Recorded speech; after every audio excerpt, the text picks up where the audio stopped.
Hello, happy bros. Hey, you're about to get a face full of the Ken Bozak. He's a mentor. That's what I heard. He's a connector. Oh, yeah. He's a brilliant leader. I've seen it. He's Ken Bozak. Oh, happy bro. You gotta get some Bitcoin and hold it. Happy bros. You gotta get those NFTs and you gotta hodl that stuff. You gotta hodl it. 'Cause I'm Ken bro. We got your Bitcoin, bro. He's an original. Buy some NFTs and hold them. How many times does he have to tell you? Going to the moon. We're going to the moon. We're going to the moon. We're going to the moon. Going to the moon. We're going to the moon. We're gonna get real high. We're gonna get real high. We're gonna get real high. We're gonna get real high. Yeah, we're going to the moon. We're going to the moon. Bro, we're going to the moon. Oh yeah, we're going to the moon. We're gonna get real high. Real high. Yep. Real high. Hello, happy bros. Come get some Ken Bozak.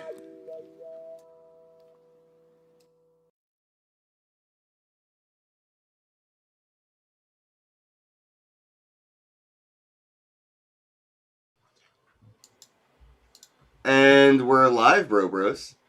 Hey, live as hell. How you Yeah, it's as live as it's gonna get. That's as live as it's gonna get. I don't know how to get my... I'm already live. I can't go any liver. The only way to get liver is to just go straight dead. Oof. That's Wow. that's how we're doing it these days. I mean, that's how you know you're living, right? You know, We're trendsetters, dude. You only know you're alive when you die and you don't wake up. Yeah, right? I mean, come like, on. oh, You that know was you're what... living? Right. So my co-host here. today, who's truly alive, is Nathan. He's my co-host coming in from Super World App, and our guests today we have Richie and John from the Horror, aka Ultra Rare UK on Twitter. Go give them a follow and check them out on Telegram. So which one's Richie and which one's John? I'm Richie. I'm John. All right, now we know which Hey, one's guys. which. I'll probably forget 2 minutes from now. But I Richie forgot. has glasses, John has a hat, and that's what my brain's going to try to remember in Glasses. this game of Clue. Yeah. Yeah, don't ever wear a hat, Richie. Oh man, No, I'd be fucked if John wore glasses. Instantly. Yeah. That's how. So I guess let's jump into it real quick with we'll start with Richie. Maybe a little bit about who you are. We'll let John get into it, and then we'll talk a little bit about what you're doing with this project, the Horror. All right. Well, I'm Richie, and I started out in crypto a fair few years ago when I was a professional poker player, because that's got a massive crypto scene. Yeah, it does. Especially in America, because obviously you couldn't play poker online and whatever. Yep. I met Doug Polk through crypto, and he got into it through poker, so I could see that story. Yes. Well, I followed him for quite a while because he got massive into it, didn't he? Yeah, he did. But yeah, everybody there was a massive scene with poker with from 2013. So I came into it from the NFTs purely through crypto. Nice. Came the opposite way. Yeah, so I'm more of a collector. So I've got like Richie. We talked about NFTs as a kind of concept for many years, but it was when GPK launched, and Richie kind of started talking to me about it. And I'm a big GPK fan, so I was like, I want to see what this is about. So that's kind of So He got ridiculously excited. We Yeah, were sat in really a pub, and excited. my missus didn't want to hear about these collectibles I was buying in crypto and shit. So I thought, well, I'll tell him about it. And you've never seen someone get so excited. To be fair. So Yeah, so it's kind of cool, you know. Like I'm a collector, Richie's more of a crypto guy, so I think it kind of A perfect yin and yang situation. You balance exactly. each other out. Works pretty well. Yeah. So what That's probably, inspired the you best to? combo. Yeah, it is. It is, honestly. What inspired you to create this project, The Horrors, and what exactly is it? How are you using NFTs for it? Well, like I say, it was something we talked about for a while, like NFTs and doing something with that. So when kind of Atomic launched the Creator and we saw that this is the kind of thing that we've been talking about for a while, it kind of sort of fell into place for us. we have no tech skills at Not all. a lot. So we needed them to make it really bloody easy for us to make these things to start with. Yeah, But, and I think so. We looked at the space, so it was kind of like, well, what can we do? What can we bring that's a bit different? Right.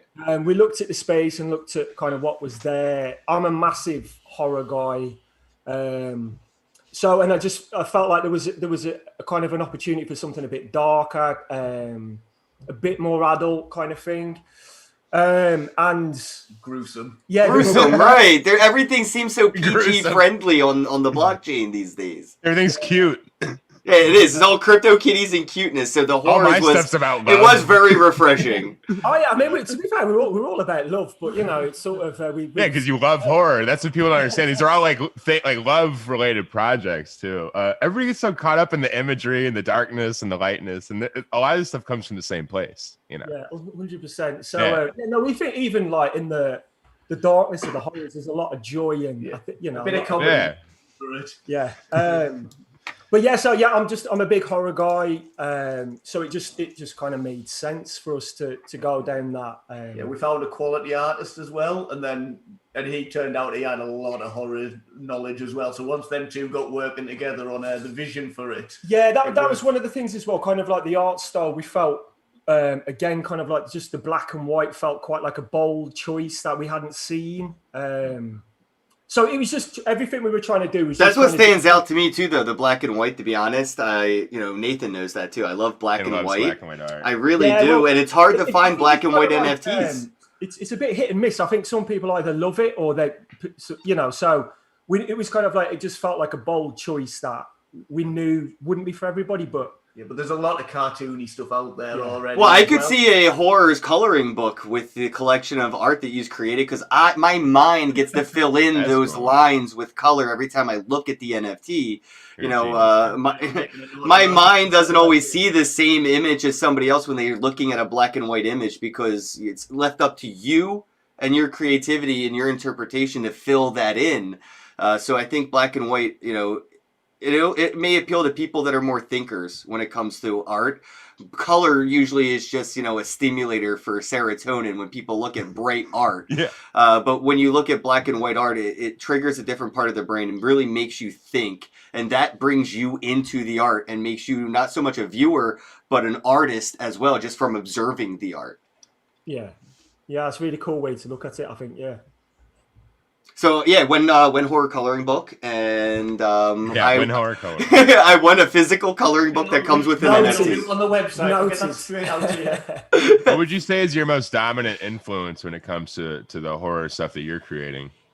I mean, we looked at kind of like a lot of stuff in terms of kind of literature, film, like folklore from all across the world. We tried to kind of capture, but I mean, for me, really, it's kind of like 80s kind of Yeah. trashy horror. That's my kind of. Yeah, so we've got 5 different subsets in the original. Well, 6 with the reward set. But yeah, so we went for icons. We went for then we went for. We thought the folklore ones might be quite fun because obviously we're selling to people all around the world. So we've Yep. got UK folklore, the folklores of the Americas, Asian folklores, a little bit of something. Okay. Yeah. And that's the They're thing all with different. horror, though. Yeah, every horror story has a different lore depending on where you hear that story from, whether it's in the U.S. or the U.K. or Asia.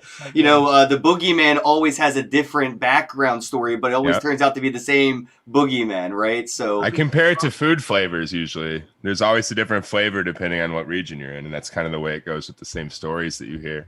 So the gamification that you've provided with the rewards, I kind of wanted to dig into a little bit because you were early. The Horrors was there, you know, before Street Fighter and Godzilla and all the mainstream kind of coming in. And I feel like what we've even seen with Street Fighter and a lot of those mainstream releases is they've learned from projects like yours with the gamified collectability. You know, John, maybe that has to do with coming from a collector's perspective and creating something that is a collectible. Just wanted to let you touch on the mechanics of collecting behind the horror. Yeah, I mean, exactly. Like I'm a collector. I mean, Richie has become a collector inadvertently, but yeah, you're more of a collector now, aren't you? But it was also about it's a huge set, like 100 base cards. If anybody collects 100 base cards or 100 of any of the rarities, they deserve a reward. Like they've backed us big to get 100. But isn't the reward just having the set, right? Usually, if you have all 151 Pokemon cards, that is your reward. You can say you completed the set. But now we can give on top of that with this. Yeah, and I think that was always kind of like one of the things we wanted to do was really like go to town with our collectors. Even like the promo cards we did, if you collected those, you got a reward for that. And we just love collectors, and it's just we want to reward them like as much as we possibly can. You know, it's not the flippers we're after. It's right.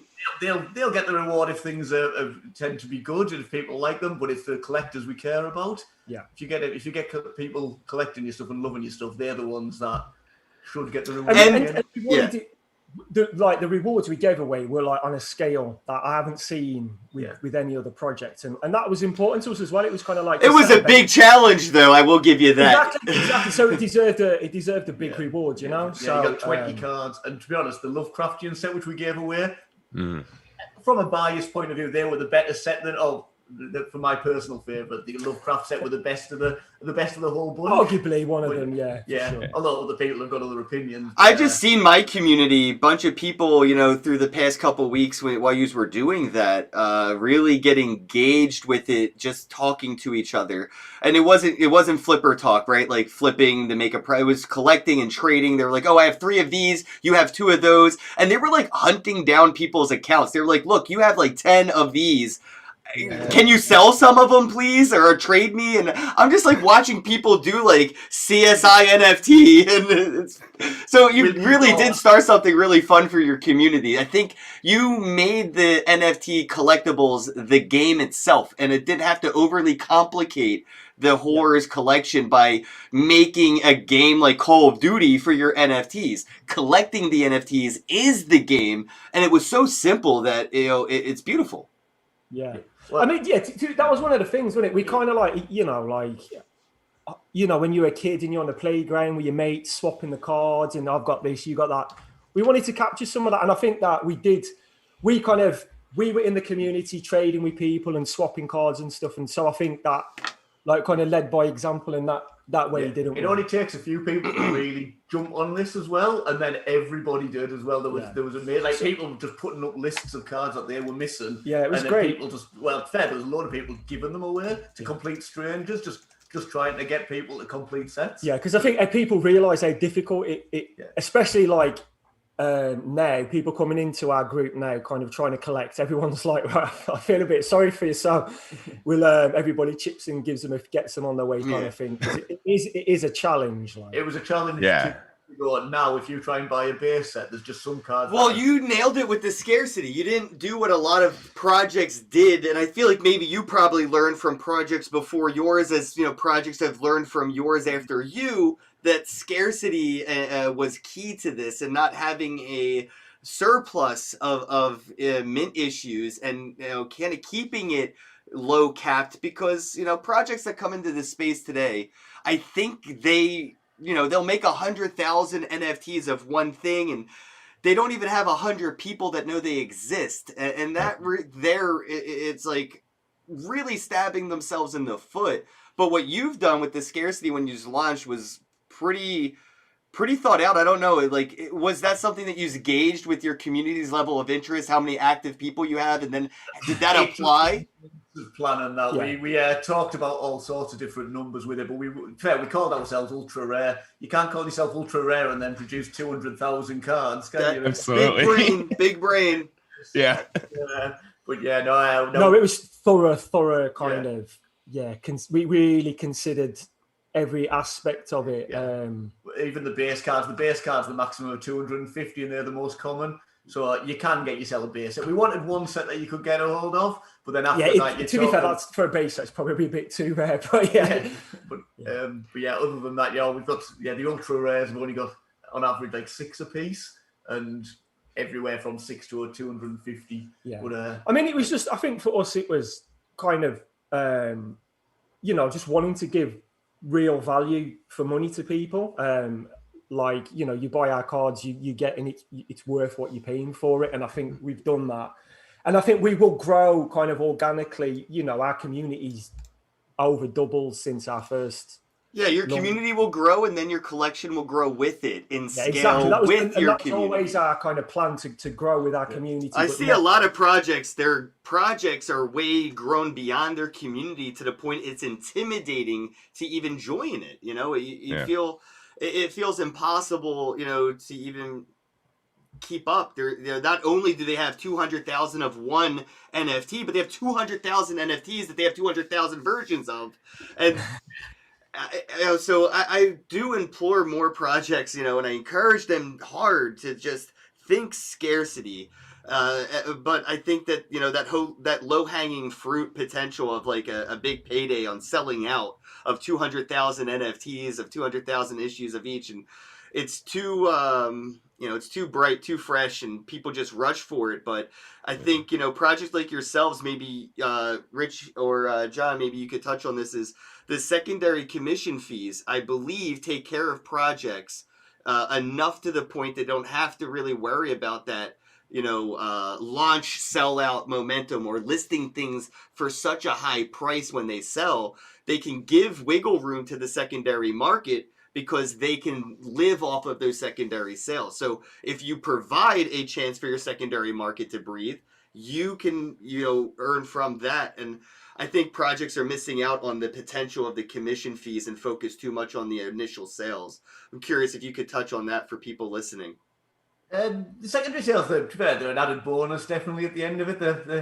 I can see the attraction of people selling out, say, 200,000 cards. But if you go out with your initial one with 200,000 cards, who's going to buy it? If if you're not offering value to people, and also your secondary sales, as you say, they'd be worth pennies. Yeah. We did particularly want our cards to be worth. So we sold them for $1 a piece, 25 for $25. This is why I'm bringing it up. We wanted the community who bought them to be worth more than that to them. We wanted every pack to be more valuable for the buyers than they paid for it. And to do that is scarcity and obviously good quality art and big collections, rewards, put it all together. But the scarcity was hugely important to that. And secondary sales, because of the scarcity, they have been more valuable, so they have done quite well for us. So you're not going to retire off them, but they're it's nice. It's a bonus, isn't it? Not yet, but look at Bitcoin Origins, right? They're megabyte blocks. They're basically the Beeple of projects, right? Their secondary sales out precede their original sales by 10x. Yeah, that's a different level. but I'm saying yous are quite on that road there, honestly. Absolutely. I think the more artists you collaborate with, the faster you will get there, because that's what Bitcoin Origins has done, is they collaborated with so many artists, different styles. Right now you're working with your one artist, collaborating with multiple may be that route to go. Yeah, and secondary sales are the best analytic you have as a creator to see how good of a job you're doing. That's what I was going to say. Like, if that to us is kind of like, if that market's healthy, then the project's healthy, because people are making money from it. People are trading. So that's more important to us than necessarily like making money off it in a way. Absolutely. Yeah. You guys seem super calculated, which is nice because a lot of projects just rush into stuff. So I applaud like how smart you guys are about this. Is there anything that where you surprised yourself, though? Kind of unexpected parts of the I mean, success? we're surprised how well it went. Yeah, it couldn't have gone. From a first sale point of view, we were relatively confident that we'd knocked something good up. That once people were opening the packs, we thought they'd really like it. Yeah. But we weren't sure how many people we'd reached before that. But then we sold out 3/4 of the packs in 2 minutes. And that blew our minds a little bit. We thought, like I said, we thought if people open these packs and see the art, we thought, hey, they're going to like this. We were proud of what we'd made. Yeah. But people got on board before that. They were ready for it. It was brilliant to see. Because we were pretty excited. Because it was a standing start. Nobody knew who we were. I think we did kind of like about 6 weeks. 6 weeks of promotion. Yeah. And like I said, we were very confident in what we had. We knew it was like we'd worked really hard on it. We knew it was like a really good standard, but it was, had we reached enough people with it, and it was quite kind of hard to gauge that. But yeah, so we were confident. Eventually, people would like they would see it and they would like, this is interesting. I want to kind of like look into this. But it went really well quickly. That did surprise us. But well, it exudes confidence. Just the fact that you're like, all right, we're doing packs, and a lot of people can't really go after it from that angle because sometimes it takes a little investment in yourself to make that happen. So like that's like a confident move in the first place. Yeah, I'll be honest. When I first saw the horrors and saw that you were doing the packs, I reached out to Jonah to make sure you were working with the Pink Network, and everything was like above board, looked good. Yeah, that's what I'm saying. I was impressed by exactly. I was impressed by the level of like professionalism you came in with so quickly. From a fly on the wall's perspective who wouldn't know better, it would look like a pop-up NFT scam that just came out of nowhere. Because I mean, honestly, that's kind of like it just manifested, right? It was one of the benefits of going with Atomic. You get verified there because we put a face. We had meetings with them, so they knew who we were. They knew we were serious. Yeah. We also said, when you know that there's those levels of meetings, there is probably paperwork signed, names are known, faces are known. And again, from my level, from where I'm at, when I like retweet stuff, I want to have a little bit of confidence in that. So like, I did the reach out and found out it was all legit, and I was like, wow, like that's a big investment to like into yourselves. For the people that don't know, like getting in on those packs and getting in on those teams, it's not an inexpensive investment in yourself, and it's an early investment. It's the highest risk investment you could take, but obviously, high risk, high reward, and it looks like you guys it's paying out fairly well. I'm curious where you see yourselves reinvesting the money that you have made from the first sale, and how that would be applied to what you are doing next. We've got all sorts of plans, to be honest. We've got things in motion at the moment that we're pretty excited about, and we want to... Anything we can talk about, or some things we shouldn't just don't mention, because this is live. Don't break any NDAs. The quality that we're going to be working with is different level. The cards that we're producing for the future, we've all... I mean, I think that was always kind of like one of our or our ethos was to be, right, this needs to be like really, really high quality. Everything we do needs to be kind of like... We didn't want to have any regrets with it. Yeah, and that's why we've always gone, tried to get the best people we can for every single job. That's why we went with Atomic. We knew that they were obviously some launches, not with Atomic, that had issues. We didn't want any issues with our first launch. So you go with Atomic, it's your best shot of getting a good release. And we did the same with Art. We tried to find the best people we could. Yeah, and not always kind of like going after big names, but kind of doing a lot of work. I mean, I love working with kind of young artists who haven't had a break and stuff. That to me is really exciting. I mean, I guess the big thing for us is comics. So that's what we're developing at the minute. John was a professional writer before we got into so I mean that I guess that's kind of like one advantage we had, that I came from quite a creative. I was a writer, also kind of a graphic designer as well in a previous life. So marrying the two of those together has been really exciting. But so we kind of been developing something with comics, and it's been a bit of a kind of like getting the tech right. It's been hard to find the right people, but we're moving with it now, and we just saw some stuff today, and it's already looking like it's really exciting. So when you know, it happens fast when it happens. Exactly, So I love that you said comic books, because I'm kind of working on one right now with an artist. I might be in the chat. Mello, you there somewhere? Say hi. Hell yeah, you are. Joshua. Joshua's working on a comic book for me because he's an artist, and I actually grew up on the same block as him in diapers. Like my mom has a picture of me and him in diapers. Like we grew up that close to each other, but we detached, after middle school because we moved around as a family.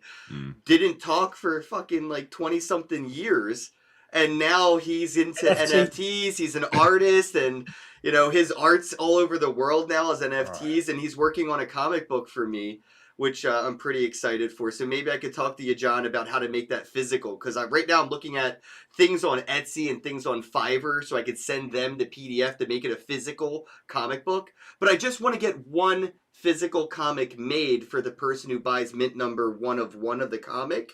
And then that's like my beta comic, like the pre-release comic. It won't be canon to the rest of them.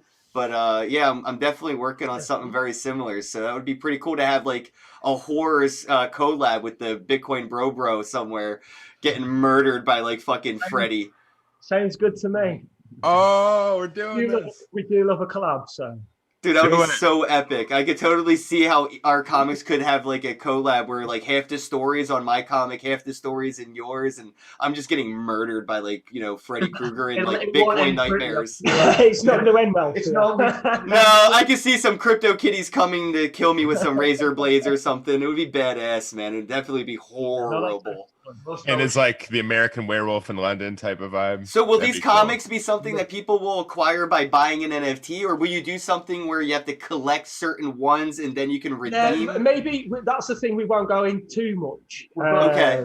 We're pretty good lined up. But I think what we're talking about would be really exciting. And how long until you can start to talk about this publicly? Just out of curiosity for people that. What was that story? When? Like, yeah, when? Because people are going to be asking you now, so you can probably now tell them. Want to know. You can probably tell them wait and tell them how long they need to wait.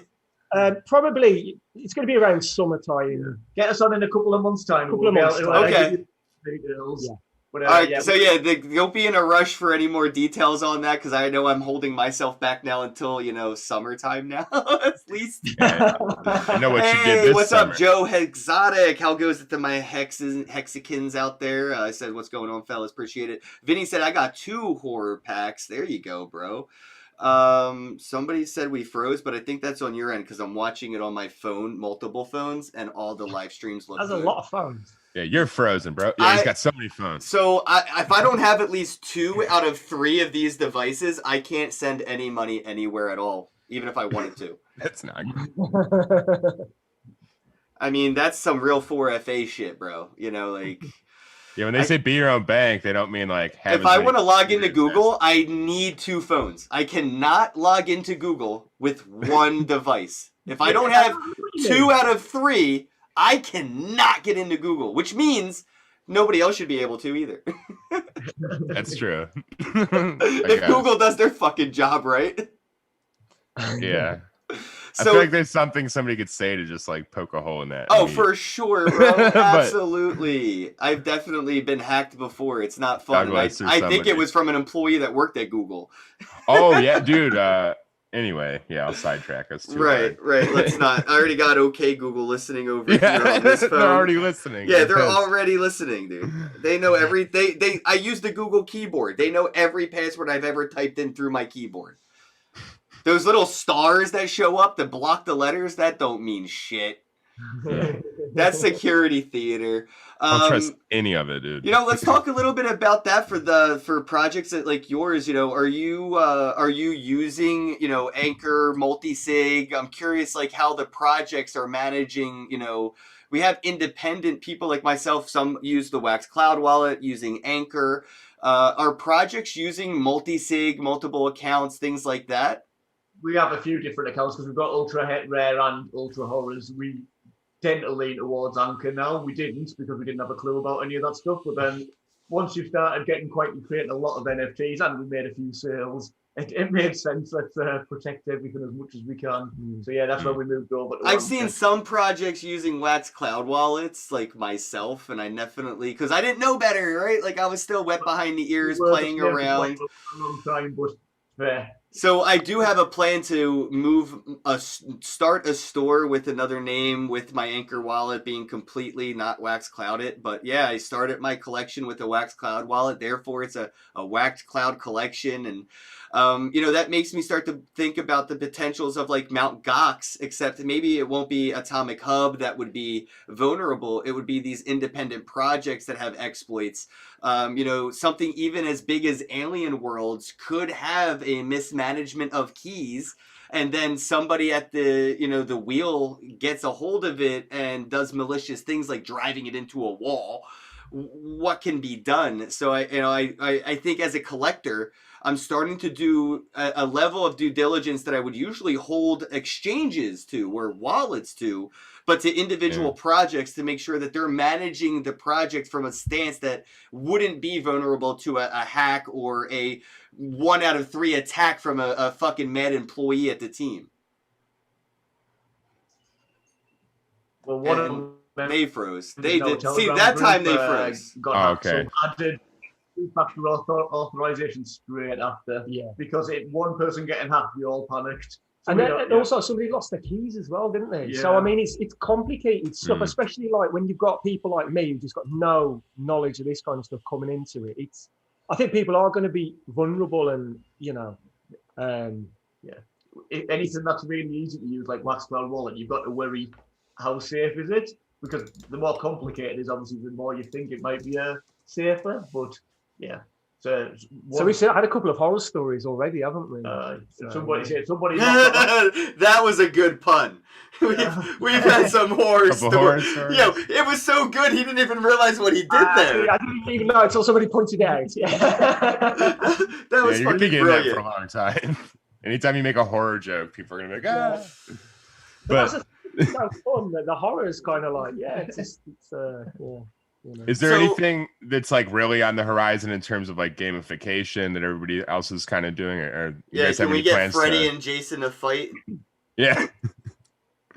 We have discussed it. We've talked to people, but we're miles behind that than we are on comics. The comics is we've talked about games since before we even released that. We'd love to do it, but who I could recommend you to though? Stefan from Gems.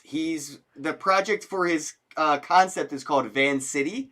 Yeah. And what he could do with the Van City NFTs is basically build a text-based game in your Telegram channel or a separate channel for a text-based scroller that depends on your assets that you have to the wallet you sync with Telegram. And it's pretty rudimentary. It's I think more basic than Oregon Trail. Like the original text-based scroller games that we had back in like the 80s and shit.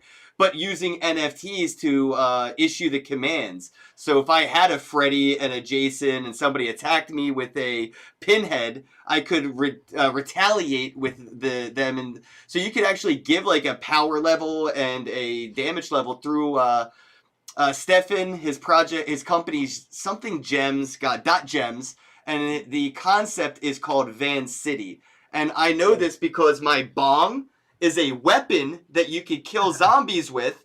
If you have the bong NFT and you're in a battle with the zombies, you can use the bong to defend yourself against the zombies. So it's pretty cool. So, I mean, you don't have to go like Call of Duty. I think the simpler that you can keep this like you did by making it a game just by collecting, I think, something as simple as that text-based element. You throw lore in there and make it like how Nifty Wizards has quests. Now we can go on horror quests, and it's simple. That's the thing. It's just so simple. It may be like an oversight because it may look like too complicated, but I like that. John, you should see the things he's writing already comic-based wise. I'm sure you could knock something pretty vicious and scary. You are right though. Sometimes I think you can. And we do, we do like to keep things simple. I think that's kind of, like you say, it's overlooked sometimes. So that sounds really interesting. Something we haven't really thought about. Oh, we haven't gone that route at all. Yeah, I mean, something as simple as getting on our planet for staking rewards. Every little bit of utility is just a condiment on top of the meal you already bought. As it happens with because obviously we gave away cryptids on Alien Worlds. We gave a full set away, 12,000 NFTs. And then once they got added to our planet, people went even more crazy for them because they were mining them on Alien World for free, so they were getting them free and then getting Aether as an added bonus on top. Don't be shilling your fucking planet on my podcast, bro. Come on. The cryptids are gone. It's gone, man. They've It's got done. Oh, okay. I was to say, man, I'm working on trying to get my own, like, my own monopoly on, my planet. I think it's Kevin 3414. But yeah, dude, I think that's genius because you're also cross-pollinating. You're getting the Alien Worlds community involved with you, and you're getting your community involved with them, and that is that cross-pollination. That's real grassroots, the things that you couldn't pay for, even if Facebook would let you get ads. It was an experiment. We had no idea how it would be taken, to be honest, but we thought we had this cool set. These experiments, though, will be standards moving forward. You know that, right? Like, that's why I'm saying, look at what, Street Fighter has done, looking at projects like yourselves and others before them. Those experiments that you have all done are leading the way to their standards of business. You're building the model the more you experiment. Yeah, definitely. And this one, it was really interesting. It worked better than we, I think, imagined. We were getting 2,000 mines an hour on our land. And that just showed that we had the Alien World community, and there was a lot of our community who'd never played Alien World at all, but they all jumped on. Oh, board. It's Kevian 3413, not 3414. 3413, and DJ Me Popsicle said, "Why is my badge yellow?" It's because you've had a badge for like 2 months. Badges change color the longer you have it's a getting badge. Old. Yeah, it's aging, it's oxidizing. You gotta brush it. It's turning yellow. Yeah, you gotta brush your badge, bro. But yeah, that's why you have people in the chat. If you see your badge change color, it's not a bad thing. Usually a good thing. Just means you've been a member for a long time. Or your computer's just getting worse. Well, Chili B says it is 12:40 a.m. for me, so good morning. Thanks for tuning in so early. You're literally on the opposite side of the planet from me right now. So I appreciate the support from all the way on the other side of the world. If anybody in the chat has any questions or topics, feel free to throw them out. I'm going to keep a peek at the chat. If you have a super chat, obviously it'll get my attention. Anonymous Obvious says Terry knows Stefan. Not sure exactly who Terry is, but Terry, man, he's in with us in the horrors. He's the bookie. So yeah, it sounds like you may have an in then with Stefan from .gems with the Van City thing, because I could see the game being built for this as a text-based scroller, it just so quick. And then you could just let your community write the lore and everything and add it to the game, and it'll be a game built by them for them. Yeah, that sounds great. I like the sound. I fucking love .gems. I really do love what Van City is doing. Again, it's just like Pong. It's a proof of concept, so I wouldn't say like go all in on it, but it is that, it's a first of its kind. It's a legacy, proof of concept project. But everything that will be coming after Van City, that's going to be the shit. That's how we get to Call of Duty with NFTs. We start with NFT Pong, and then we work our way up to NFT Fortnite. Exactly. Yeah. So I guess for some of the people listening, I mostly have a lot of artists that follow me, and they're always looking to try to get involved with projects. Are you doing anything to involve more artists? How can artists get involved if they wanted to create art for the Horrors collection? Or is there any other projects you have coming out where you may be able to have a different style of art and categorize more artists? Yeah, we're always on the lookout for new artists. So people just get in touch with us, and we're happy to. I mean, it's got to be good, but if they're good, we'll sit and we'll listen to them. And to be fair, that is a pretty subjective statement, my friend. Sure. All right, if I think it's good, no, that's perfect the way you did that. Well, I mean, don't mince words. That's it's beautiful to say it that way, though.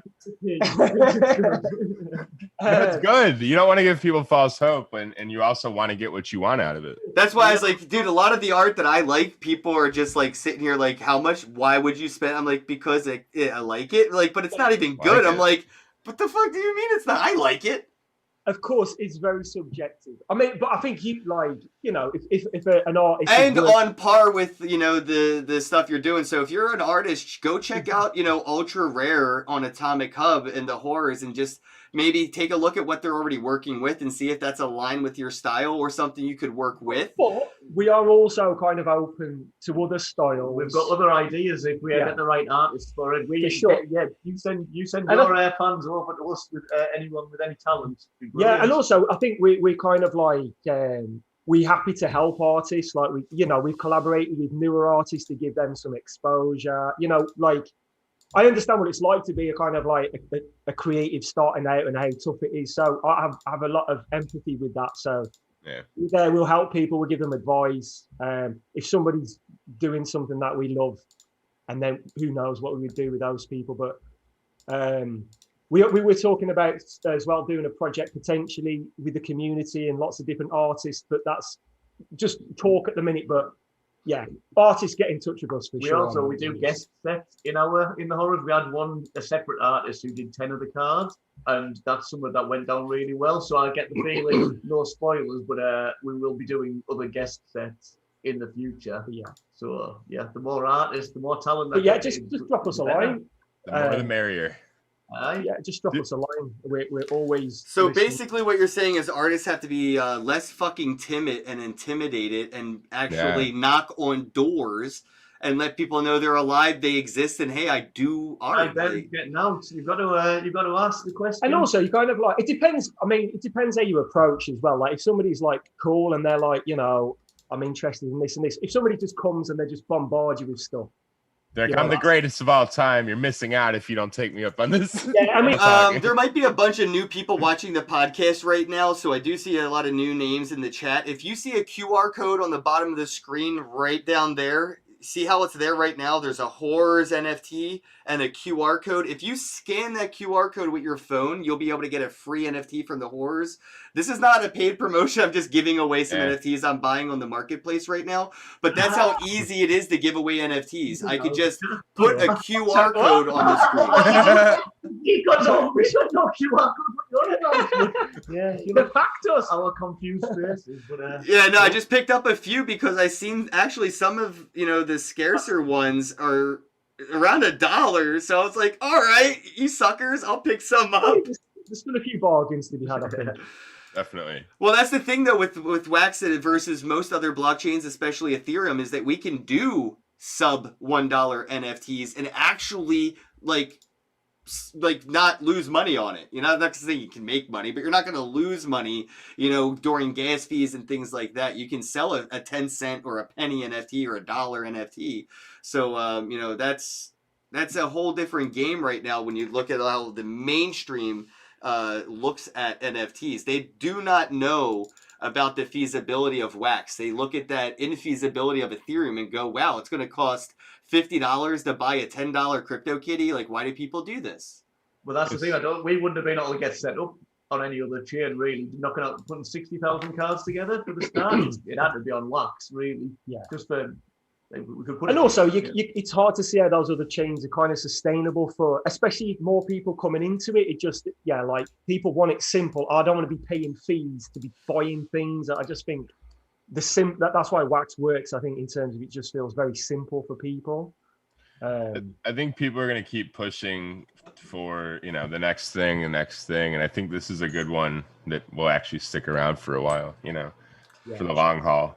Well, we don't have to wait for Wax 2.0. Well, that's the thing, and you guys are treating this like a ladder, like most people should a little bit.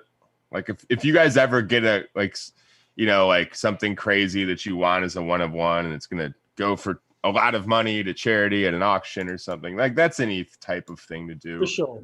But if you're starting a project, like it's good to get your footing at a place where you can actually afford to do it, or that you're not as intimidated, or I'm surprisingly the ETH market is very like saturated, with not bad art. We just talked about how things are subjective. Yeah. But things that aren't going to sell, or they're not going to, there's nothing going to come of it. And it's just kind of clogging everything up. That's another bad thing about it. So, but I've been accused of being an ETH maximalist before, so I'll shut up a little bit. Any more than one ETH in your portfolio, you're an ETH maximalist. Because that's one ETH too many already. I'm a maxi. But hopefully there's a point where none of it's Got a all, couple. all the same thing. Do you know what I mean? And All the chains come together. So yeah, you can just and do then it buy because, on one. because Well, that's- like most people aren't like who are coming into it aren't going to care. They just be like, I want this. I want it to be simple. They're not gonna Well, want talk to- about simple. The way you work with Pink and Atomic and everything, and with the packs. What we've seen them do with the mainstream releases, with being able to purchase with credit cards. Is that something that will be done with the next Heroes pack? Is that something that you are looking into, or is it more so just looking at wax sales only? I don't think we need it at the moment because we keep our numbers rare. And I think, to be honest, we've got this the Alien Horrors. It's 45,000 cards. That's the weekend, and that if we brought in credit cards and wax, or if they did a combination, the wax would get in earlier anyway. How long does it take you to write all your credit card numbers So in? long. I think So long that I didn't get any Godzilla packs. That's how Yeah. long. Okay, if we ever did something with a big IBO, if I it think- grew to a massive level. But also, I think it brings other people in. So I think it's not something we would ever like discount. I think at the moment it feels like wax is just easier for people in the space. Never say never. When it, yeah, I Wax think when- is hard to get though, guys. It's not getting any easier. We're not seeing any exchanges play ball. We've been, Sure. basically trying to blow CZ to get, Binance to list wax since, December. Would you do it? I would suck his little tuna fish all day, bro. Oh, come on. All day. I'm You took not it too far. Nope, not even ashamed of it. Not even ashamed of it. Yeah. Somebody I'm not doing it for the money. I'm doing it for the community of wax to get it listed, bro. Player, man. Somebody's got to take I'm not one doing it for 'cause I the want team. to. No, I'm not. I wouldn't do it for the flavor. Wink, wink. Although I bet he's fucking. I bet it tastes good. Anyway, All right. no, but seriously though, I like should've got wax you is started. wax is hard to get. And right now, especially if you live in New York City in the States here, it's impossible to legally obtain it. You can't even legally fucking purchase wax. Everybody that lives in New York City is buying illegal currencies. Like, it's fucking hilarious. But that's what I mean by opening up the credit cards. It's not so much for us that are already here in this space that it's easy for, but maybe there might be like a few people out there that don't know what wax is or care, but they really like horror and they're collectors, and that might just, and again, I know due to the scarcity and everything, but maybe there could be like, a pack release just for credit card and a pack release just for wax. That way it's two separate worlds in the sales, but then they collide in the collections together. So now you got the credit card buyers trading their collection with the wax buyers because they each have something that the other's missing. And we talked about for quite a while before the first series. There's so many massive horrors collectibles, like physical collectibles groups out there. There's the horror communities worldwide is absolutely massive. huge. So yeah, there'll be all sorts of people who can't get a hold of wax who might. That's a great idea. I suppose for us, it's kind of like, well, credit card feels like such a clunky way of doing it at the minute. I think once that feels smooth, then yeah, for sure. But that's a great idea of doing two separate things. I've been seeing people do it with wax and dust. I haven't seen that at all, but that's really, I think My that's really communities are dust junkies. They're totally addicted to dust, and I take full responsibility for their actions. Legally speaking, I'm completely at fault for their dust addictions. But yeah, they're selling art for wax in one sale, and then they'll make another piece of art to sell for dust. And you'll see the people that have the opposite amounts of currencies that got the others be like, hey, I got 2 for wax. Oh, you got 2 with dust. You want to trade one of each, and now we could have one in the other. I think that kind of what inspired me to look at that credit card gamification line of it, as well as like seeing multiple different currencies, given it's only wax and dust right now. But how people have been using it to kind of gamify those two different currency communities, dust and wax, and then have them communicate and trade and play with each other as well. People, have you thought of, I know you haven't mentioned, you mentioned that you're not really too familiar, but have you thought about getting a dust miner for the Horrors Telegram? Oh, it's there. People love that stuff already. Oh, it is there? Yeah, So we why made- aren't you guys more into selling your horrors for dust? That's crazy. Well, yeah, we've got a bit of dust ourselves in there, but we did a link up with Big Mike. We got Dusty Gin on the market. Yeah, so we've got like a horrors dust cars. Oh, you did a collab with the Dust Miner Yeah, shop. yeah. Okay, cool. So you have a Dust Enhancer. Yes. Yeah. Oh, cool. Yeah, I'm working on one as well. I'm probably going to be the last to that party because I'm such a procrastinator. But I also like to see what other people do and then set the bar. So. Yeah, no, our community loves that stuff. Like, yeah, they're all over the dust. Yeah. Well, maybe they don't know this, but they could, if people in your community make their own art, they could sell those for Dust on Atomic Hub. Or if they used the NFT Hive or Wax Stash marketplace, they could sell their Horrors NFTs for Dust as well as Wax right on those marketplaces. Well, yeah. Haven't they got something else on Waxdash? Haven't they gone US dollar tether as well recently? I think. Yes. I was gonna say that. I didn't know if I'd heard that in like some confidential meeting or if I heard it out here. No, they announced it yesterday or the day before. Yeah, it's like because I've known about that for like a couple of weeks. I still haven't really talked about it because I wasn't allowed to talk about it for like 2 weeks. So Yeah, I think you told me not to say anything, so I was like, I'm just not gonna even get close to this. yeah, I'm on Telegram, so if I know it, everybody else must know it. Nobody's telling me stuff 2 weeks ago in meetings.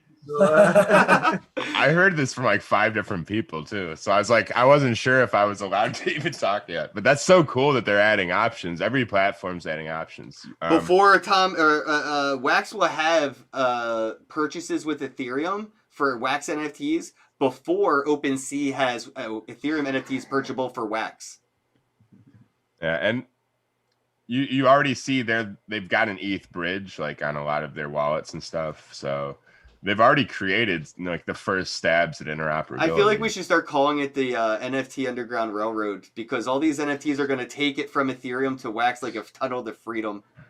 I think I think there's something to that though, in the sense that there's a lot of like secret passages in and out of platforms right now. Like a lot of people don't know that interoperability actually does exist in some ways. You know? Takes a lot of more homework.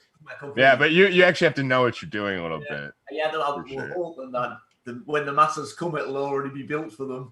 Yeah, we're not like we were talking a little yesterday. Like we're definitely not ready for true mass adoption. Yeah. It would fall on its face if everybody went for it right now. The likes of Street Fighter have definitely brought new people in and everything, though. It's growing, but yeah, the full masses aren't here yet. I wonder what would happen. I mean, would Wax operate as well if it had the same volume of users as Ethereum? Or, I mean, is it technologically superior, or is it the fact that there's less user volume that makes it faster and cheaper? There's a question. Who knows? Well, we've asked, I think I did a podcast with Anders. We were playing Minecraft, and I brought that up to Anders as well. Yeah. Where he was talking about, the scalability for EOS and Wax is superior to Ethereum in that sense, where we wouldn't have to worry about the cost of RAM increasing with the cost of demand for the NFTs on the blockchain.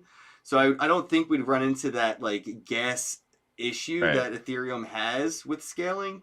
But obviously we have seen marketplaces and dApps have downtimes or network issues with overruns. So if you see a big launch like Street Fighter on Atomic Hub kind of crashed Atomic Hub, it isn't necessarily the blockchain that crashed. That could happen on any site. Yeah. Right. So high foot traffic volume necessarily wouldn't affect the blockchain of EOS and Wax as much as it would affect the dApps, because they're just not server scaled. But the blockchain scale wouldn't be the problem.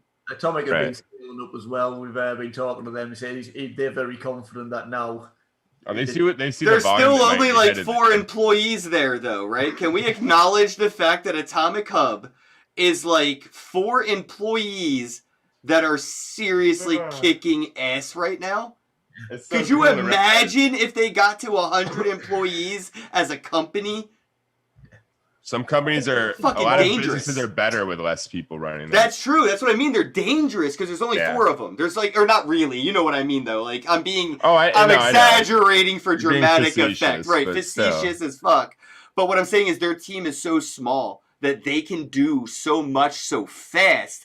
Yeah. Meanwhile, you have teams with 100 employees like OpenSea right now arguing with each other in board meetings for a month before anything gets done. There's too many cooks in the kitchen. You Yep. know, there's not enough. Oh, Mellow Fellow, the comic artist. I knew he was here. He decided to hit us with a $5 super chat. You know what Uh-oh. that means. Thank you so much for the donation. And that's USD. Yeah, I got Bong Scalibur here with me today, so I'm going to take a hit from this in honor of Mellow Fellow Boards. Thank you so much for putting my comic book together. It's looking really good, by the way. I can't share anything until it's minted, obviously. Your bonk's a bit phantasmic there. There's I know, it's like sort of all green. disappearing. Look at the like it's so big it even affects the light. We've got the horror theme going on, so we decided to bring the ghost bomb. Chipping Oh, look at that! It looks like what that's like what it's gonna look like in the room with CZ later this month. You ready, Ken? My mustache will be sticky for weeks. He heard you. I know he heard you. Oh, he knows I'm serious too. He's just my type. Rich. A lot of people don't realize he watches this show every day, even Sunday. I fucking love CZ, man. He's a real bro. That's why I don't mind saying funny shit like that, because I don't think he'd be offended. He's a funny guy. He's really down to earth. Same thing with like Justin Sun. Like, I'm pretty sure I wouldn't offend them because they know I'm just fucking around and being funny. But like, even if I made like a funny joke about like fucking Vitalik, his entire feelings would physically leak blood. There's a lot of people are very sensitive, and they're just not there at the point in their life where they can like joke about things yet, and it's okay. We need this contrast. We need to acknowledge that To too. allow You're us right. to be Acknowledge friends, when you know? people are in a place in their life when they can and can't be made fun of, and when it is and isn't Yeah. okay. It is what it is. Shout out to DMX. I hope everything's okay. Seriously. I haven't looked farther into the story of DMX, but he's definitely been in my thoughts the past couple days. That is somebody like you just mentioned, somebody that people made fun of a lot when he was in a situation to not be made fun of. Yeah. Even Joe Rogan has made fun of DMX smoking crack, and now the guy's overdosed and he's on life support, may possibly die or be. I don't know the situation right now, but Yeah. just thinking back of all the comedians and other hip hop artists and celebrities that have made fun of DMX's situation over the years, I hope they all feel like pieces of shit right now because they were all in a position to reach out and help, and instead they actually fucking made fun of somebody that was in need of help. Anyway, I know I got deep on you guys there. No, it's true though, dude. I like we have a guy that we talked about on the podcast recently. Who's a friend of mine who's personally, personal friends with DMX, and it's been tough on a lot of people. Like he's a good human being, and a lot of things where we just assume that we know what's going on with people. Like we have no idea. A lot of people do things for different reasons. A lot of people self-medicate. A lot of people are dealing with personal issues, and they do things. Chili maybe B they said shouldn't. that she. So. I think it may be a she. Sorry, Chili B. They said just read he's in a vegetated state. Man, can we just get some prayer hands in the chat for DMX because that comeback album's gonna be fucking sick. This dude's making remixes with Jesus right now, bro. Waiting for the comeback drop of the century. So DMX has the perfect lettered name for DMX NFTs. So let's all hope he makes it out and we get some DMX NFTs. But yeah, I want to come back to maybe since we're wrapping up here, the roadmap for the horrors, what people may be able to expect in the short term. Anything that you have coming up soon, like you mentioned the comic book, but are there any more like packs or collections, or are you doing any more like those rewards things that you were doing, or maybe if I collect the set of all the different things, I can get something? I'm just curious, like what may be coming in the recent roadmap. 6 days time, the next release, Alien Horrors is out. Atomic on the 10th. So On the 10th, that's the date, the 10th. Yeah, April the On 10th. Saturday. Yeah, we're all over that. That's Are you going to have advertisements on the Wax Wallet? I don't know. We've got it up on NFT Hive and Atomic. I'm not Okay. on Wax, but that's next up. And then actually we've still got we're doing promos at the moment for that. There'll be a reward for the collectors of that first, then the pack sales, and then we've got the rewards already lined up for that. So I'd advise everybody collect some sets. They're pretty cool. Yeah. And then Series 2 will be coming. So that's going to be Like we're already started working on that and that. I mean, Alien Horrors is going to be epic, but Series 2 is just going to be a few months down the line. We've already seen some stuff from that. That's going to be big. Yeah. So on the 10th, is there a landing page I can go to? I'll bring it up for the chat to see the prices and everything. Is there one of those like pre-drops that we can? Not yet. Okay. We're just seeing the cards up on the test net, so we're not quite there. But a couple of days' time, that should all be set up. There's going to be packs of 10 and packs of 25, same as last time. If you just go on our website, on our front page. Are you going to do a limit to one per wallet or with a countdown for like, a refresh time or something? There's going to be very low pack limits. We want as many people to be able to get a pack. I would set it to 1-to-1 and people can hate me all they want. But again, your Telegram community is big enough to buy you out. You know what I mean? Like one, well, I feel like as one person, I'd be happy to even get one of them. And I feel like if you allowed people to buy more than one at a time, it would decrease that ability exponentially.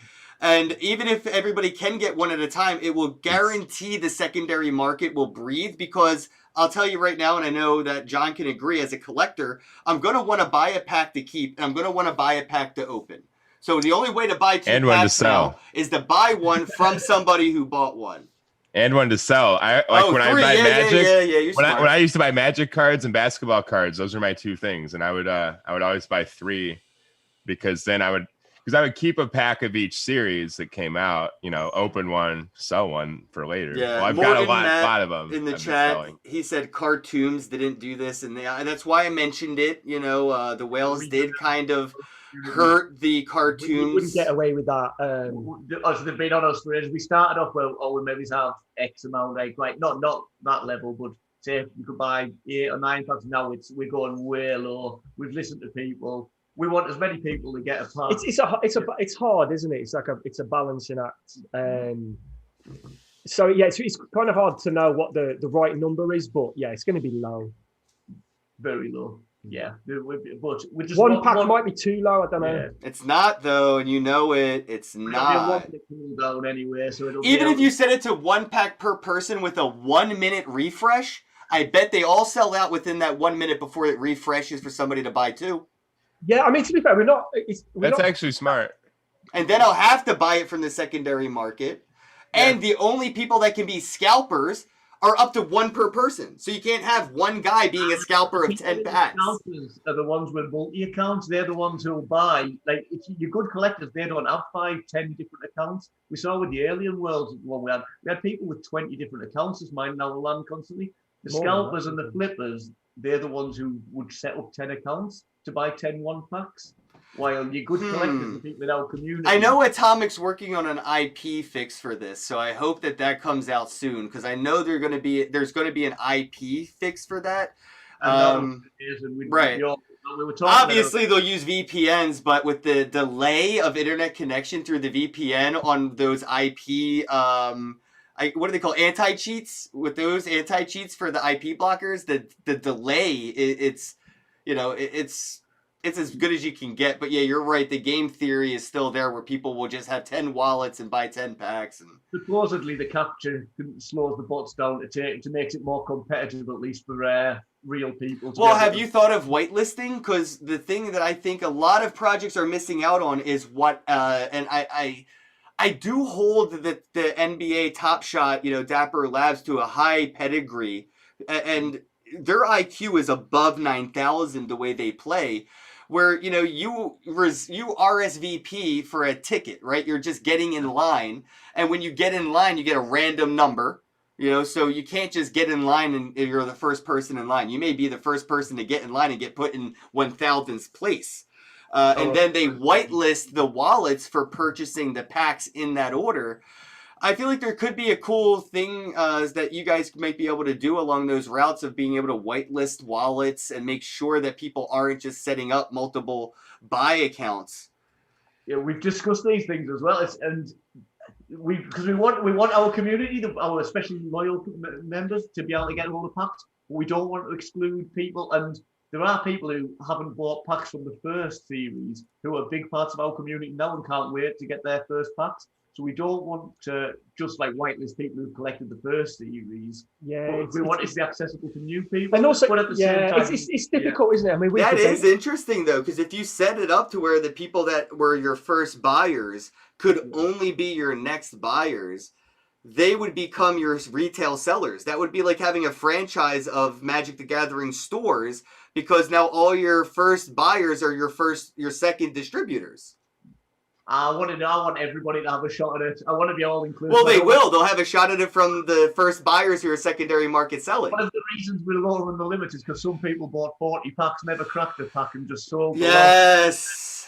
That's not who we want. I looked in your chat earlier, and this is kind of what brought me to this end conversation. Was somebody mentioned that somebody was buying up so many of individual NFTs of the horror sets that they're kind of manipulating the market single-handedly, and this is out of your control completely. Nothing you could even do about it. There's a problem with scarcity as well. So even like with the base card of 250, if you buy up a chunk of one card, it only takes 50 buys or something, and you can massively influence our markets because the cards are scarce. So yeah, you can. There's a few characters who've been bought up and manipulated price wise, but I say there's nothing we can do about that. I mean, we don't like to see our collectors getting fleeced. It's the market, it's crypto, it's all part of it.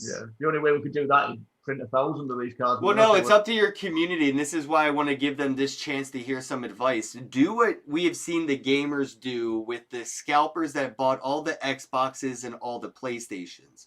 Do not buy an Xbox or a PlayStation from a reseller on eBay or Amazon. You can't buy a PlayStation in the United States from a Best Buy anywhere in the country. They're all sold out, and they're not getting more till after the lockdown and pandemic. The only people that are selling Xboxes and PlayStation are scalpers. People who bought them all and nobody's buying them from them anymore. PlayStation and Microsoft have both said that they're not allowing refunds for any scalp buyers. And most of those consoles have bugs that they're not honoring warranties to scalpers too. So now they pre-purchase obsolete and broken tech that they can't resell because nobody on eBay wants to buy a secondary market bought PlayStation or Xbox, because if it has a bug and it was one of those scalped consoles, they're not going to come with a warranty. So they're disencouraging this scalping from that end. Us as the horrors community need to stop paying those scalpers fees, that extortion that we see come into the NFT communities, and just refuse to pay. Their prices will come down. We can see those accounts, and we can start to blacklist scalper addresses. We can drop non-transferable, non-burnable warning addresses to wallets and say, do not buy from this account, he's a scalper. So we can self-govern. And I think that's where we need to start right now as a community while we're still small, because we are very susceptible to manipulation due to one whale. Now imagine if 10 of them wanted to play around in this space right now, it would be very dangerous. You know, we have the Blue Wizard scaring the fuck out of every project that exists because they don't know if they'll ever see another $1 NFT in their collection again. And that was their demographic audience. Yeah, well, that's it. With our base cards, we wanted everybody to be able to, even if, all right, everyone's not going to be able to collect a cursed set or a blood soaked set. But if you want one of every character, that should be achievable. But there are a couple of characters who even for base, you're talking what, $30, $40 for like for a base for 100 cards. It's which just people, hundreds to thousands of dollars. People now can't come in and collect a base set unless if they've got a bit of wedge, and it's not really what it should be. Not for us. That's not what we don't want it to be. Well, that's the cool thing about NFTs, though. We can actually mark certain mints. We can say, hey, mint number 2 was bought by a scalper. Be careful because they may be phishing it from account to wash it. And now we don't want to buy mint number 2 because it's going to go back to a scalper. And now we can make them bag holders and maybe only send them a trade offer or something, right? I think that's where us as the community, we've seen what we can do with the Wall Street Bets and GameStop stocks, right? And what we're seeing us do right now with the PlayStation 5s and the new Xboxes by not buying them from the scalpers. The people that do come into our space and do this, it's on a public ledger. and we know exactly which mints that they touched, and we can track those ones specifically. The You know? packs are even easier. You'll be able to see who bought which packs and which ones didn't get cracked and which ones straight away. Oh, and then how one wallet got 50 packs from 10 different wallets. So obviously that's 11 wallets by one person. Yep. Yeah, and I see the community's building this now. You know, obviously it's still early, but this is going to be community built anti-cheat prevention that we're doing. And I see, you know, Vinny in the chat just mentioned that with the retro gaming community that he's in, they blacklisted, you know, a lot of retro scalpers or scalpers in the retro gaming community. So yeah, I just think that the NFT community needs to get on that as well. You know, the best thing you can do to protect your brand is to create that community, because they'll shield you. Oh, from how all many these bad things. people have made counterfeit horror NFTs on Atomic Hub that Good you had question. to let Jonah know that they're not real? No, we haven't seen none direct of our art, or not that I've seen. But Wow. and I think it have been pointed out by our community as well. Yeah, I have my community point out other people's stuff all the time. It's pretty crazy how fast people will try to copy other people's art, and There's quite a lot of other horror stuff out there, but to be fair, horror's a big genre. There's going to be lots of other people interested in horror, and that's fair enough. We can all do different takes on it, but sure. yeah. I, Is it? Yeah. I know that this has gone really long, but it's really hard to let you guys go. Yeah, I know. So Like you. I'm going to give one last question, and then maybe Nathan can wrap it up for me, since I can't seem to find my way out of this conversation. You can't find the words. I really can't. So recently we've seen, DC Comics has gone after official DC artists that were making Batman art that is official art by an official artist of DC, but then DC is now suing them and hitting them with a cease and desist. I'm curious, projects like yours and mine too, which parody a lot of intellectual property, have you looked into this at all? Or is this anything that's, you know, you've been looking at and have any concerns about moving forward? We try to keep as far away.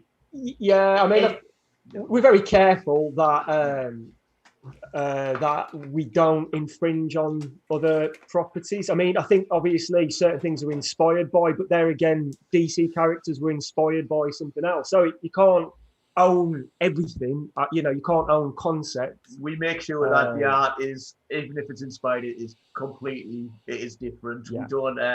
And sometimes we've had some bits where we can tell what that is. No, that's got to go. It's just if we feel it's too similar, we'll reject it.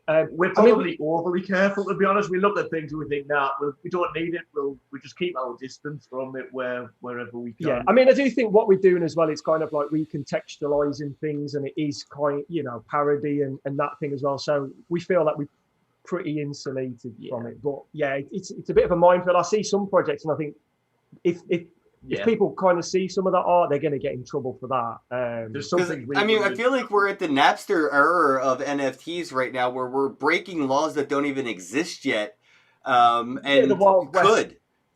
So Yeah, we don't know what the sheriff's going to say is a law tomorrow, but we're going to be held accountable for our actions on that law from yesterday, even though it was just issued today. We're worried about that. We've tried to keep our distance from anything that would be Rocky, because I've been intentionally buying Rocky art, or punny. If anybody has any art that might be whatever, I'll buy it, because I don't feel like people, and maybe I don't know if you feel the same way. If somebody were to take your NFTs and do something to them, right? Make it their own, but it's fundamentally built on your canvas. I think that's their own art using your art. And I don't know if we should be able to own our own art and prevent it from being reinterpreted or reimagined or worked on. If some Luke Skywalker or whatever, the Star Wars movie and George Lucas, if somebody wanted to make an indie Star Wars film with their iPhone, I feel like they should be allowed to call it Star Wars and call their characters Luke Skywalker, because, you know what I mean? You shouldn't be able to own an idea in that sense. But obviously, taking the Star Wars film, downloading it identically, putting it on a DVD, and then selling it as your original, that is different. That should be frowned upon.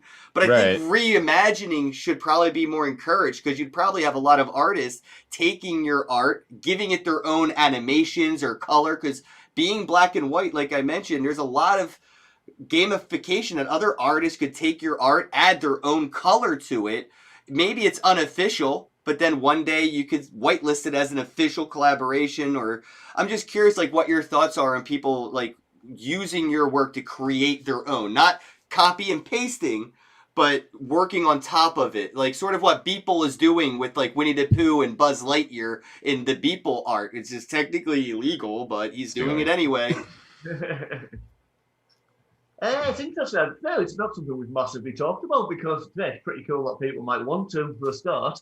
But yeah, I think there's a difference between fair use and ripping someone off, isn't there? There's a Right, I'm just worried that we could become the DC dickheads in the future, because they're the dickheads now. You know what I mean? It's Well, like, when you buy something, it's up to you whether or not that's a collectible or just another canvas to paint on. You know, like, what's the intention of the purpose? Did I buy this piece of art so that I could make my piece of art on top of it to say something else?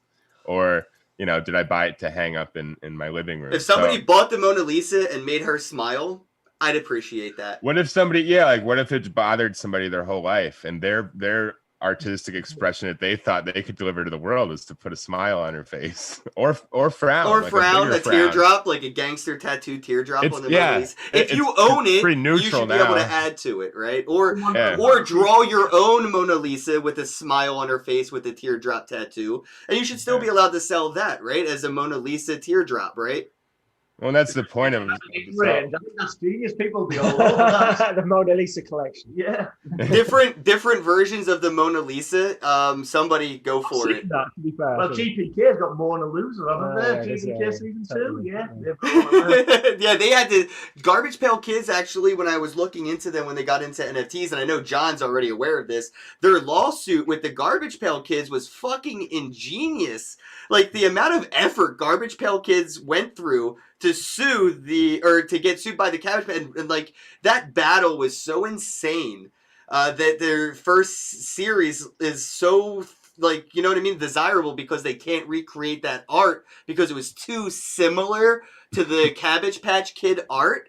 So they just made the eyes a little bit bigger, the color a little bit different in color texture, and that got them that loophole to build on top of Cabbage Patch Kids to create what we have now as Garbage Pail Kids. So that's what I'm getting at, is we could see the Horror Pail Kids, because somebody could take what you're doing and make them trashy, garbagey horror things.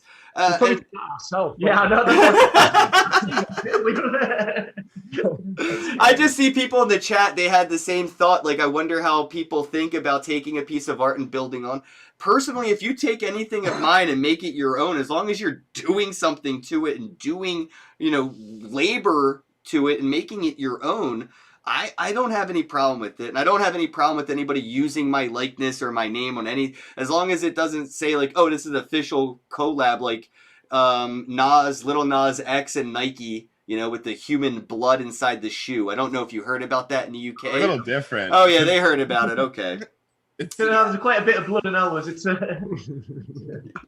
It's on the same line of the horrors vibe, though. I could see the horrors trying to sell Nike shoes with blood in it. Go for it. brought it up just the next day. Are we getting him a little Nas next week? Well, it brings up an interesting point, though. Is the artist trying to make a statement by using that product, or are they trying to kind of coattail the product using their publicity to get? So if you're defaming the product and saying, you know, this is, you know, I don't like corporate capitalism, so I'm gonna like put, you know, make this about Satanism and say that. So that it's Nathan, the would you devil. say it's not about the art itself? It's about the intent of the art. Sure. A lot of it, and that's what we're purchasing, is an emotion. A lot of emotions are personified by what we create. So I think like we're buying an intention, an emotion, or a feeling just expressed in different ways. Like the same Absolutely. reason I would buy a piece of happy, colorful art is the same reason I would buy a piece of scary black and white art. You know, it's the feeling behind it. Like, how does it, like what am I getting out of it personally? Yeah, not every NFT has to be bought to make a profit, and I think that's No. where the No. mainstream is misinforming the mainstream itself about NFTs. Nobody went to Toys R Us to buy $1 million toy from Toys R Us to get a Lamborghini. We just Number went to one Toys R question Us you and get, bought toys, and then 50 years later, some of them happen to be worth a Lamborghini. But Right. we never had that vision when we went to Toys R Us, say, oh, we're going to buy Furbies and not play with them for 40 years, and then I'm going to sell my Furbies for Lamborghinis. Yeah, it's Like, not worth a Lamborghini. It's like it becomes that valuable over yes, time. you can't predict that. We consult with people, like businesses, about NFTs. You and I both do. And one question, I know you probably get this first off. What makes an NFT valuable, right? That's probably the first thing that they all ask. And I'm like, you tell me. Yeah, I don't know, man. I'm an expert. I can tell you what makes tell an me why it's NFT valuable valuable to to me. Exactly. That's all I can do. Nathan, Yeah. please, for the love of God, wrap it up so these gentlemen can get on with All their right. lives. Well, what I'd love to say to everybody is just take a moment today at some point to take a few deep breaths, decide how you feel, and whatever that feeling is, just realize that you need to be good to yourself, kind to yourself, and just experience whatever you're going through and just show love. And it's going to be okay. So just remember, everybody, go check these guys out. They're doing some amazing stuff, and love is the answer. Thank you very That's much. all Rob. I've got. Have a day. Have a day. We love you. Hello, happy bros. Hey, you're about to get a face full of the Ken Bozak. He's a mentor. That's what I heard. He's a connector. Oh, yeah. He's a brilliant leader. I've seen it. He's Ken Bozak. Oh, happy bro. You gotta get some Bitcoin and hold it. Happy bros. You gotta get those NFTs and you gotta hodl that stuff. You gotta hodl it. 'Cause I'm Ken bro. We got your Bitcoin, bro. He's an original. Buy some NFTs and hold them. How many times does he have to tell you? Going to the moon. We're going to the moon. We're going to the moon. We're going to the moon. Going to the moon. We're going to the moon. We're gonna get real high. We're gonna get real high. We're gonna get real high. We're gonna get real high. Yeah, we're going to the moon. We're going to the moon. Bro, we're going to the moon. Oh yeah, we're going to the moon. We're gonna get real high. Real high. Yep. Real high. Hello, happy bros. Come get some Ken Bozak.